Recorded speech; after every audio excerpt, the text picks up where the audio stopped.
오늘은 몇 가지 이슈를 좀 보고요. 약간 그 연계가 안 되는 띄엄띄엄 할 수도 있습니다. 그 다음에 이제 고객분하고 댓글에서 환율에 대한 질의가 있으셨는데요. 그 얘기를 같이 하도록 합니다. 해보도록 하겠습니다. 어제 미국장은 이틀 연속 약세를 보였고요. 1% 넘게 또 나스닥이 빠졌습니다. 유럽장도 약세였는데 아시아장만 상대적으로 방어를 잘 했어요. 특히 이제 우리나라 같은 경우는 방어를 잘 하고 있고 월요일도 방어를 잘 할지는 좀 지켜봐야 되겠습니다. 중국장이 오랜만에 그 세게 반등했거든요.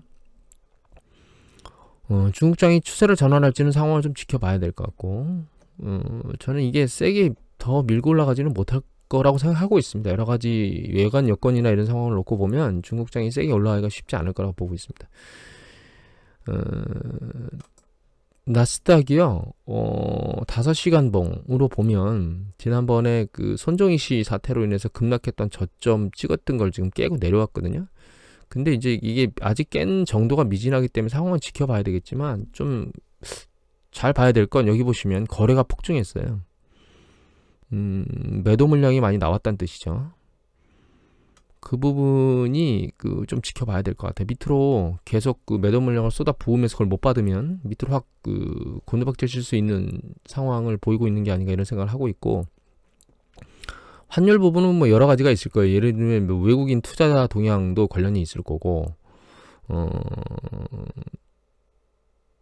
그거 이외에 뭐 네, 그 동학개미가 작지 않은 뭐 1조 금액이나 뭐 이렇게 큰 금액을 가지고 중국 주식을 미국 주식을 사기 위해서 미국으로 넘나들면서 발생하는 그런 어떤 그 달러에 대한 수요 혹은 반대로 원화에 대한 수요 이런 움직임도 포함이 될 거고요. 뭐 그래서 여러 가지를 분석해 봐야 되겠지만 그냥 그런 데이터를 종합적으로 분석하기는 지금은 바로바로 리얼 데이터가 나오는 부분이 없기 때문에 일단은 한 가지 볼 수 있는 거는 이건데요. 9월 11일자로 보면 중국에 대한 외국인 직접 투자가 전년 동기 대비 2.6% 늘었거든요. 그러니까 위안화가 중국 쪽으로 들어가고, 달러가 외국인 투자자님이 중국 쪽으로 들어가고 있다는 뜻이죠. 이거는 의미 있는 통계 데이터가 바로 보이기 때문에 중국 쪽의 외국인 투자의 부분이 일정 수준 늘어났다라고 하는 부분은 우리가 확인할 수 있을 것 같아요. 중국이 전 세계에서 가장 그 나은 상황을 보이고 있기 때문에 이런 현상이 보이고 있는 게 아닌가 생각이 들고요. 다만 환율 때문에는 오히려 이 장기 차트를 보는 게 훨씬 더 용이하지 않나 이런 생각을 합니다, 개인적으로. 우리나라는 완전 자율제로 달러와 원화 간의 수급에 의해서 환율이 결정되지만 중국 같은 경우에는 우리나라 옛날 그 통화바스켓 제도 IMF 이전에 그런 것처럼 일정 수준 어떤 가중치를 둔 환율을 고시하거든요. 그래서 여기 잘 보시면 갑자기 환율이 팡 이렇게 튀잖아요. 이렇게 튀었다는 얘기는 이게 그 위안화 가치가 하락했다는 얘기거든요. 이렇게 고시가 일정 수준 일어나기가 쉽지가 않아요. 그러니까 우리나라하고 중국 통화 환율의 결정은 정확히 똑같지 않기 때문에 뭐 정확하게 반영한 일본은 정확히 우리처럼 반영되지 않는다 이렇게 생각을 하시면 되고, 추세적으로는 이제 이 캔들 차트가 위안화, 그러니까 달러 위안화 환율이고요. 이 보라색 차트가 달러 원화 환율이고, 그 다음에 이게 달러 인덱스거든요. 모든 차트가 위로 올라가면 달러 가치가 올라가는 겁니다. 그리고 모든 차트가 밑으로 내려가면, 그러니까 얘도 내려가고, 하여튼 내려가면 달러 가치는 하락한다고 보는 거예요. 그 대신 내려가면 달러 가치에 대비되는 그 다른 가치는 올라가는 거예요. 그러니까 예를 들면 캔들 차트가 달러 위안화고, 그러니까 이게 캔들 차트가 내려가면 위안화 가치는 올라가는 겁니다. 달러 가치는 내려가고. 보라색 차트가 내려가면 우리나라 원화 가치는 올라가고 그에 비해 달러 가치는 떨어지는 거거든요. 그래서 잘 보시면 위안화하고 원화가 항상 똑같지는 않은 게, 여기 보시면 우리나라의 통화 가치는 올라가고 있는데 위안화의 통화 가치는 추세적으로 떨어지고 있죠. 그죠? 그래서 항상 똑같지는 않아요. 추세적으로는 비슷하지만. 근데 전체적으로 그냥 보면 최근에 달러 인덱스의 움직임하고 우리나라의 움직임하고 거의 환율 움직임이 비슷하죠. 여기서 약간 벗어나긴 했는데 이 벗어난 정도는 사실 여기서 떨어진 정도, 그러니까 달러 인덱스가 떨어진 정도에 비해서 우리나라 원화 가치가 상대적으로 덜 떨어졌는데 그걸 반영했다라고 생각하면 되지 않을까, 저는 그렇게 생각하고 있습니다. 이제 중요한 건 1차적으로 지지선에 걸렸어요. 그러니까 50번 후반에서 60원대가 1차 지지선이거든요. 여기가 1159원인데 2차적으로 걸렸고, 얘가 깨지게 되면 두 번째 가이드라인인 한 1120원 초반까지도 밀려 내려갈 수 있다라고 판단할 수 있는데, 제가 이미 말씀드렸지만 달러 인덱스가 내려가더라도 추가적으로 걸릴 라인이 전 여기라고 보고 있거든요. 이게 89달러, 88달러 뭐 이런 라인이거든요. 그래서 우리나라가 떨어진다 하더라도 우리나라 환율은 한 이 정도 1120원대 다시 걸리는 액션이 보이게 될 거예요. 다만 지금 현재 금융시장이 아직 완벽하지 않고 글로벌 경제가 완벽하지 않은 상황이기 때문에 그런 여러 가지 요인으로 인해서 금융시장이 한번 크게 충격을 받으면 지난번 그 급락 때 우리나라 이제 환율이 급등했던 것, 이것처럼 떨어졌던 환율이 갑자기 머리를 들고 위로 치켜 올라갈 가능성은 훨씬 더 높습니다. 추세적으로는 이 달러 인덱스의 움직임과 동일하게 움직일 거고, 단기적 변동성은 주식시장, 글로벌 금융시장에 영향을 받을 거다, 이렇게 생각을 하시면 될 것 같아요. 정리하면. 다음으로 이 한국경제 기사인데요. 여기 보시면 주식 비중이 꽉 찬 글로벌 연기금이 2천억 달러의 매도 폭탄이 나올 수 있다라고 JP모건에서 경고를 했는데, 국부펀드 등 큰 손들이 포트폴리오 재조정에 나설 거다, 이런 얘기를 했거든요. 이제 이게 무슨 얘기냐면, 아주 쉽게 말씀드리면, 예를 들면 있던 국부펀드들이 주식의 50, 채권의 50의 비중을 오래 두고 할 거다라고 이제 결정을 했어요. 그래서 주식의 50, 채권의 50을 투자를 했는데 주식시장이 많이 올랐잖아요. 반등이 굉장히 빨랐죠. 그래서 결과적으로는 주식이 7이 되고 비중이, 왜냐면 금액이 늘어났으니까 평가 차익이 늘어났겠죠. 그 다음에 채권은 상대적으로 그거보다 낮아서 채권은 3이 된 거예요. 그러면 주식에서 2를 드러내가지고 채권의 3에다가 메꾸면 다시 5대5가 되죠. 이 이제 리밸런싱을 한다, 이런 얘기입니다. 자, 여기 얘기를 밑에를 보면 3분기에 글로벌 주식시장은 10%가량 상승해서 주식 비중이 한두 초과를 했을 가능성이 높은데, 미국 S&P 지수가 6월 30일 이후 올랐다는 거죠. 그래서 주요 연기금과 국부펀드는 코로나 펀드 이후 바뀐 시장의 흐름에 맞춰서 기술주, 비대면주, 바이오중을 늘리고 금융에너지주인 전통산업을 줄였는데, 여기가 많이 올랐잖아요. 기술, 비대면, 바이오. 그러니까 결과적으로는 얘네들을 털고 그걸 채권으로 옮겨가던, 다른 포트폴리오로 배정을 하던, 뭐 이런 액션을 취할 수 있다는 거예요. 또 한 가지 위험성으로 거론된 게 이건데요. 기관의 대규모 매도가 발생하면 시장의 유동성에 문제가 될 수 있는데, 이건 JP모건의 퀀트팀에 따르면은 이달 초 뉴욕 증시에서 기술주 위주의 투매로 증시가 폭락했던 거를 감안하면 기관의 대규모 매도는 더 문제가 될 수 있는데, 이건 왜 그러냐면 시장이 한번 출렁이면 우리가 자동적으로 시스템 트레이딩이라고 말을 하는데, 그러니까 컴퓨터가 자동적으로 매매를 하는 그런 알고리즘에 기반한 초단타 매매에서 대규모 매도 물량을 촉발해서 다시 한번 급락장을 연출할 수 있다라고 지적을 했어요. 그러니까 그냥 기계적으로 일정 수준 어느 정도 하락하면 그냥 강제로 하락치는 이런 어떤 시스템 프로그램 형태로 움직이는 그런 이제 매매들이 운영되고 있는데, 그런 것들이 추가적인 매도를 양산해서 가격을 더 밀어내릴 수 있다라는 얘기를 하는 겁니다. 그 다음에 JP모건은 최근 2주간 뉴욕 증시 미니 선물 계약수가 100건에서 30건으로 급격히 줄었는데, 이건 이제 시장의 유동성이 부족해서 선물 계약수가 줄어들었다, 이런 얘기를 하는 거죠. 다만 조정받으면 이제 추세적으로는 상승할 것이다, 이렇게 JP모건은 의견을 마무리했습니다. 그러니까 일단은 단기적 유동성의 그러니까 주식시장의 변동성이 있을 수 있다라고 얘기가 나왔다는 거예요. 그리고 조정받으면 조정 이후에 추세적으로 올라갈 것이다, 이렇게 결론을 지었거든요.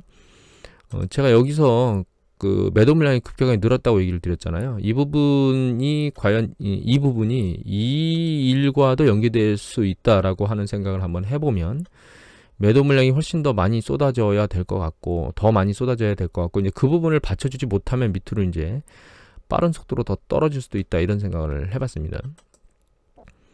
그 다음에 이건 연합뉴스 기사인데요. 트럼프가 바이든을 첫 추월했답니다. 옛날에도 클린턴 갑자기 여자 대통령 있죠. 그분이 되실 것 같더만 역전했는데, 요번에도 또 역전된다 그러면 정말 뭐라 말을 못 하겠습니다. 미국이 기사 한번 보여드렸잖아요. 미국이 전 세계에서 이제 미국을 동맹국이라든가 아니면 선도국이라고 보지 않는 사람들이 점점 늘어나고 있는데, 여기서 이 트럼프까지 되면 미국이 굉장히 2차 대전 이후 쌓아왔던 모든 그런 어떤 정신적 지주에 대한 기대감, 그러니까 하여튼 이렇게 다 무너질 것 같아요. 그리고 이거는 이제 NMHC 예전에 한번 가끔 보여드렸었는데 최근에는 잘 안 보여드렸었는데 그 다세대 주택에 임차하고 있는 임차자들이 월세 내는 건데요. 이거 이제 완납된 겁니다. 8월 말까지 보시면 급격히 내려갔다. 여기 보시면 이제 4월 달에 확 줄었었죠. 락다운 돼서. 그래서 그 뒤에 이제 반등했거든요. 얘는 줄고 있는데 여기는 반등했죠. 채워서. 근데 얘는 내려가고 있는데 얘도 반등했어요. 6월까지는 괜찮았거든요. 그런데 7월 달에 얘는 반등하지만 얘는 7월 달에 내려갔습니다. 8월 달에 얘는 내려가지만 얘도 내려갔거든요. 근데 이제 보시면 7월 달에는 96.6%인데 여기는 95.7이잖아요. 약 0.1%, 1.1% 정도 들렸거든요. 근데 8월 달 들어선 95.8인데 94.5니까 1.3% 줄어들었어요. 그러니까 약간씩 더 못 내는 케이스가 늘어나고 있습니다, 지금. 그 다음에 이제 9월 들어서 이거가 언제까지냐면은 9월 6일까지, 그 다음에 9월 13일까지거든요. 9월 13일까지 데이터인데 이게 88.7, 작년 같은 경우에. 올해는 86.2, 그러니까 2.5% 늘어났죠. 그러니까 결과적으로는 지금 월세를 못 내고 있는 사람이 대규모로 막 늘어나고 있거든요. 조금씩 늘어나고 있는데 이거는 이미 말씀드렸지만 다세대 다가구 주택의 임대 사업을 하는 사람들한테 해당하는 통계고, 이거 말고 개인이 뭐 한두 채 사가지고 월세를 주는 사람들도 있다고 말씀드렸죠. 그런 사람 통계는 여기 안 잡힌 거거든요. 그런 사람들에 대한 문제점이 이제 여기 이거일 수도 있고요. 이거 아니, 그러니까 여기의 통계는 이 내용은 아니지만 이거에 미뤄 짐작해 보면, 자, 연합뉴스 기사입니다. 집값이 오르고 돈이 없으니까 수백만의 미국인이 집을 팔아야 할 수도 있다는 거예요. 무슨 얘기냐면 자기가 집을 사가지고 모기지를 내야 되는데 실업이나 이런 것들이 양산되니까 결과적으로 모기지를 상환하지 못하는 거죠. 그러면 어떻게 돼요? 쫓겨나야 되거든요. 그래서 포클로즈 압류를 당해야 되는데 그 압류를 당하는 것들이 사실은 밀려 있어요. 법원에 의해서. 여기 보시면 법원 경매로 넘어간 집들이 급증은 안 했거든요. 그건 왜 그런 거냐면 어디가 돼 있나? 밑에 있나? 하여튼 그 주정부나 이런 쪽에서 압류를 못하도록 막 막아놨거든요. 혹은 이미 많이 보여드렸지만 모기지 그 대출 내는 그 원리금 상환하는 걸 막 유예해주는 플랜에 들어가 있거나 이렇게 들어가 있어서 지금 포클로즈 압류가 안 늘어나고 있는 거거든요. 그런데 여기 보면 부동산 컨설팅 업체에서 얘기했는데 많은 사람이 집 부자이지만 현금 가난뱅이라고 얘기한 거죠. 그러니까 집은 가지고 있는데 현금이 없으니까 매각을 해야 된다는 거예요. 그래서 여기 밑에 보면 프로그램이 좋은 게 뭐냐면 집에서 살면서 여기 보면 매도인이 자신의 집에서 임차인으로 계속 살 수 있는 프로그램을 제공해서 집주인들이 주택 매도를 고려하는 집주인들의 구미를 당기고 있답니다. 굉장히 안 좋은 거죠. 근데 주택시장이 굉장히 안 좋아지지 않을 것 같아요. 왜냐하면 여기 보시면 자산운용사들이 대규모 기업형 임대사업자들한테 투자를 하고 있다는 거예요. 그리고 교회, 그러니까 이게 중간 지역, 그러니까 밀집 지역이 도심 밀집 지역이 아니고 교회 단독주택 같은 경우에는 그러니까 인기를 끄니까 기업형 임대사업자들이 이런 주택을 집중적으로 사들이거나 직접 건설에 나서고 있다는 거예요. 그러니까 그런데 이제 하나만 더 볼까요? 하나만 더 보고 정리해볼까요? 주택시장. 잘 보시면 여기 신규 주택 스타트, 이게 파란 게 스타트예요. 그 다음에 이제 빨간 건 뭐냐면 주택 완공. 근데 주택 완공 추세는 작년 들어서 이제 증가 추세가 약간 멈춰져 있는 상태로 움직이고 있고요. 신규 착공은 작년 중반부터 급증했었거든요. 근데 코로나로 급락했다가 반등했는데 살짝 꺾였거든요.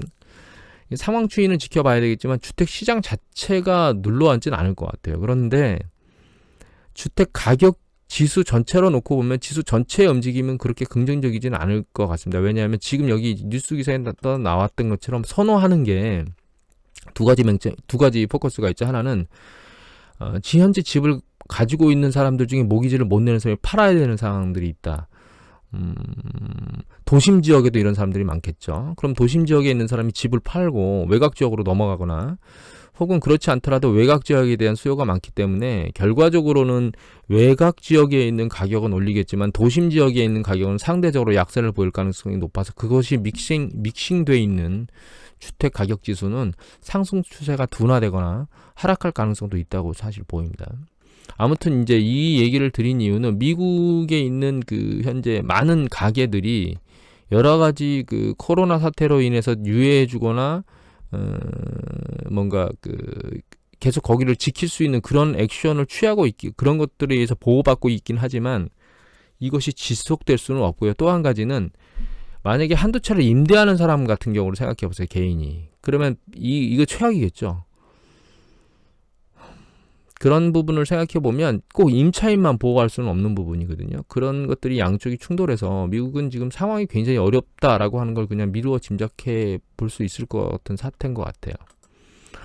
또 한 가지는 이제 YTN 기사인데요. 이거는 미국이 마지노선을 넘었다라고, 결과적으로는 꾹꾹 참고 있던 중국이 좀 공격적으로 나오려고 하는 게 아닌가라고 하는 기사입니다. 그 다음에 이거는 그 글로벌 포커스 동아일보 기사인데요. 미 공화당, 그 다음에 그러니까 미국의 공화당 민주당 중때리기 경쟁인데 중에는 바이든이 더 껄끄럽다. 원래 바이든은 친중 인사였거든요. 그래서 여기 보시면 바이든 위원장은 장점인 당시 중국 국가주석에게 미국은 번영과 통합의 통합의 중국이 글로벌 무대에 오르는 것을 환영한다라고 얘기를 했는데, 최근에는 여기 보시면 뭐라고 얘기했냐면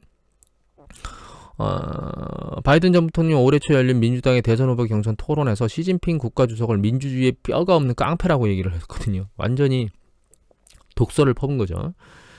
그러니까 이제 그 장점에는 이런 액션을 지금과 같은 패턴을 안 했는데, 시진핑은 지금 그 중국의 그 경제력을 가지고 전 세계에 그 자기의 지위, 권력을 늘리려고 하는 액션들을 계속 피고 있거든요. 그런 부분들이 계속 이게 충돌을 야기하고 있고, 그런 부분 때문에 더 이상 미국이 중국에 대해서 유화책을 펼 수는 없을 것 같아요. 그래서 중국에 대한 압박은 계속될 것 같습니다. 어떤 형태로든 간에. 그래서 중국의 주식시장이 경제가 좋아진다 하더라도 과거 같은 속도의 탄력을 낼 수 있겠느냐라고 하는 부분은 사실 물음표입니다. 왜냐하면 미국만 그런 게 아니고 지금 유럽 쪽도 그렇고 인도하고도 분쟁이 있고 남중국해 지역에 있는 뭐 동남아시아 지역하고도 막 분쟁들이 있거든요.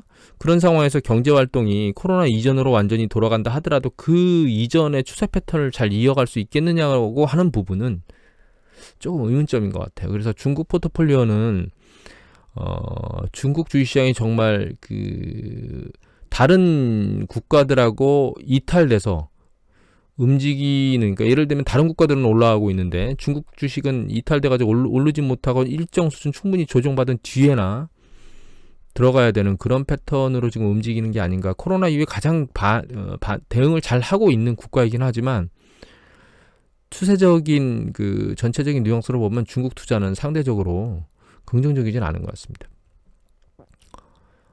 오늘은 여기까지만 보고 마치도록 하겠습니다. 감사합니다.